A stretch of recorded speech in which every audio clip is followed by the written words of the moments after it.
PEGI 18.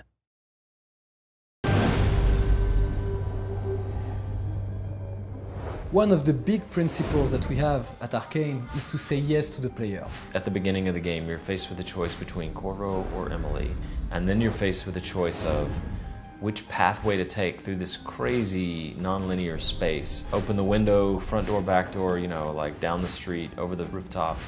And then on top of that, you're faced with the playstyle question. Do you sneak and try to avoid killing people? Do you sneak and kill as many people as possible? Do you just kick the front door in and fight your way through? In terms of the missions themselves, we wanted to do classic Dishonored missions where it's a highly defended location, it has its own character, it has its own nature, and you're going after a high-value target. But we also wanted to give them some sort of epic theming, either fictionally or game mechanically, so that it just created like a completely memorable space to move around in.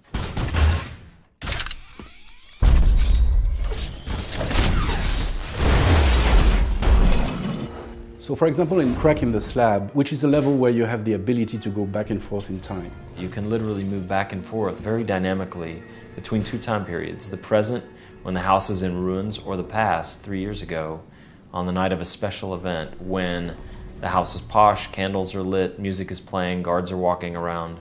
It's a very different feel. The challenge for us was to create 2 and even 3 different levels that would be fun to play, and where the player could go whenever he wants. In the Dust District, you have these raging storms that come about randomly.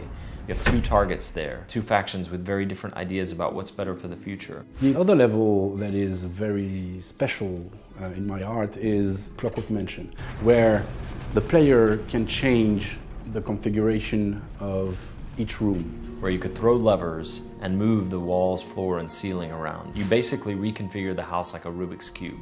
So you can do that not only to open up new passages, but also to lock enemies behind walls. You're trying to reach Kirin Jindosh, the grand inventor for the Duke of Serkonos, and you're trying to unlock this puzzle box of his house, one layer at a time, to reach him. Another one of our very themed levels is the Royal Conservatory. It's like a massive museum with taxidermied animals that kind of gives you a view into like the Victorian idea of natural philosophy and science of the time. It just feels atmospheric and grandiose. What happens when the player's decisions meet this story-rich world is what we call emergent narrative. You can encounter a situation and react according to your morality, to your knowledge of the world, or to your impulses right now. And then you create your own story.